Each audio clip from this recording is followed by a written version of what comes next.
ओम नमो नारायण। कार्तिक महात्म्य। त्रयोदशी से लेकर दीपावली तक के उत्सव कृत्य का वर्णन। ब्रह्मा जी कहते हैं, कार्तिक कृष्णा त्रयोदशी को प्रातःकाल दंत धावन करके स्नान करें और त्रिरात्रि व्रत का नियम लेकर भगवान गोविंद के भजन में तत्पर रहें तथा इस व्रत के अंत में गोवर्धन उत्सव मनावे। त्रयोदशी 3 मुहूर्त से अधिक हो तो वह इस व्रत में गाढ़ परितिथि के से वेद होना दोष की बात नहीं है। कार्तिक के कृष्ण पक्ष में त्रयोदशी के प्रदोष काल में यमराज के लिए दीप और नैवेद्य समर्पित करें तो अपमृत्यु यथार्थ अकाल मृत्यु या दुर्मरण का नाश होता है। एक दिन यमदूतों ने यमराज से कहा, प्रभु, ऐसे महोत्सव के अवसर पर जिस प्रकार जीव अपने जीवन से वियुक्त न हो वह उपाय हमारे आगे वर्णन कीजिए। यमराज ने कहा, कार्तिक कृष्णा त्रयोदशी को प्रतिवर्ष प्रदोष काल में जो अपने घर के दरवाजे पर निम्नांकित मंत्र से उत्तम दीप देता है वह अपमृत्यु को प्राप्त होने पर भी यहाँ ले आने योग्य नहीं है। वह मंत्र इस प्रकार है। योना पाशदंडाभ्या कालेन च मया स त्रयोदशा दीपदानात् सूर्यज प्रियतामिति।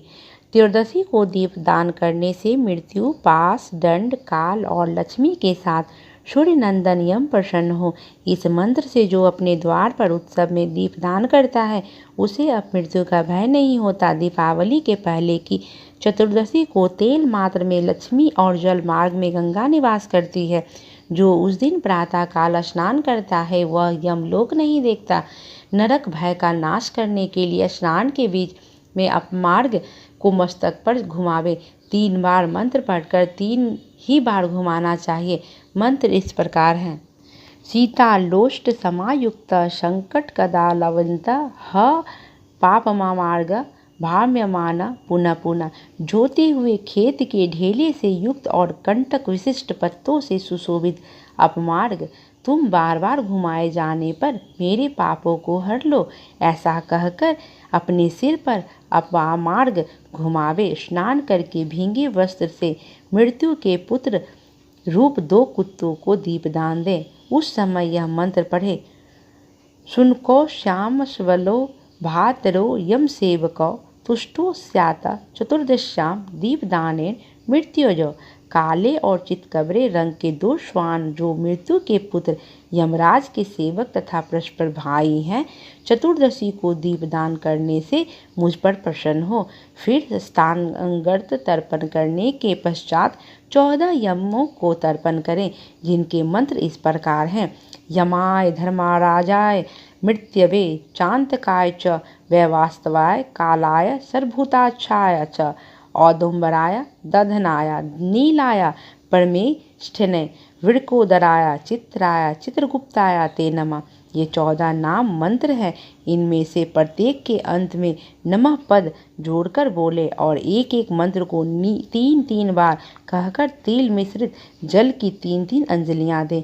यमराज का तर्प यज्ञोपवीति होकर अर्थात यज्ञोपवीत को बाएं कंधे पर रखकर अथवा प्राचीनावीति होकर जनेऊ को दाहिने कंधे पर करके भी किया जा सकता है, क्योंकि यमराज देवता और पितर दोनों ही पदों पर स्थित है, अतः उनमें उभय रूपता है।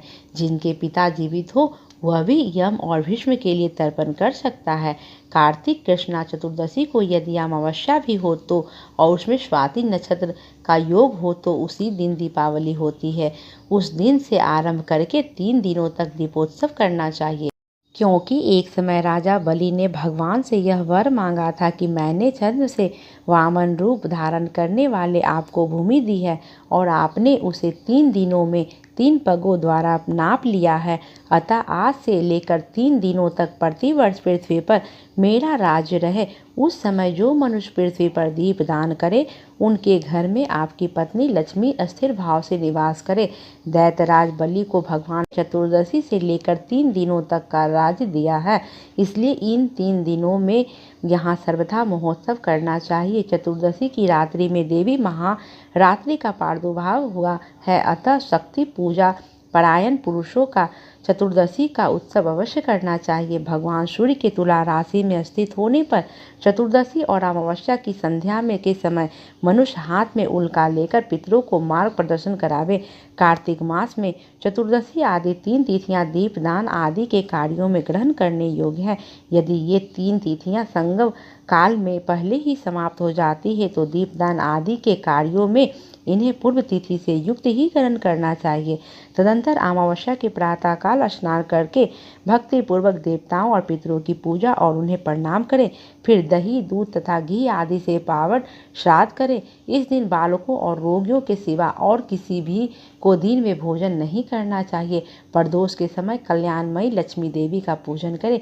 उस दिन लक्ष्मी जी का सुख बढ़ाने के लिए जो उनके लिए कमल के फूलों की सैया बनाता है उसके घर को छोड़कर भगवती लक्ष्मी कहीं नहीं जाती। जावित्री, लौंग, इलायची और कपूर के साथ गाय के दूध को अच्छी तरह पकाकर उसमें आवश्यकता अनुसार शक्कर देकर लड्डू बना लें तथा उन्हें महालक्ष्मी जी को अर्पण करें। पूजा के पश्चात लक्ष्मी की स्तुति इस प्रकार करनी चाहिए। दीपक की ज्योति में विराजमान महालक्ष्मी, तुम ज्योतिर्मय हो। सूर्य, चंद्रमा, अग्नि, स्वर्ण और तारा आदि सभी ज्योतियों की ज्योति हो। तुम्हें नमस्कार है। कार्तिक की दीपावली के पवित्र दिन को इस भूतल और गौओं में गोष्ठ में जो लक्ष्मी शोभा पाती है वे सदा मेरे लिए वरदायिनी हो। इस प्रकार स्तुति करने के पश्चात प्रदोष काल में दीपदान करें। अपनी शक्ति के अनुसार देव मंदिर आदि में दीप को वृक्ष के बनावे। चौराहे पर, शमशान भूमि में, नदी के किनारे, पर्वत पर, घरों में, वृक्षों की जड़ों में, गौशालाओं में, चबूतरों पर तथा प्रत्येक गृह में दीपक जलाकर रखनी चाहिए। पहले ब्राह्मणों और भूखे मनुष्यों को भोजन कराकर पीछे स्वयं नूतन वस्त्र और आभूषण से विभूषित होकर भोजन करना चाहिए। जीव हिंसा, मदिरापान, अज्ञान, मन, चोरी और विश्वासघात से ये 5 नरक के द्वार कहे गए हैं। इनका सदैव त्याग करना चाहिए। तदंतर आधी रात के समय नगर की शोभा देखने के लिए धीरे धीरे पैदल चलें और उस समय का आनंद सब देखकर अपने घर लौट आवें।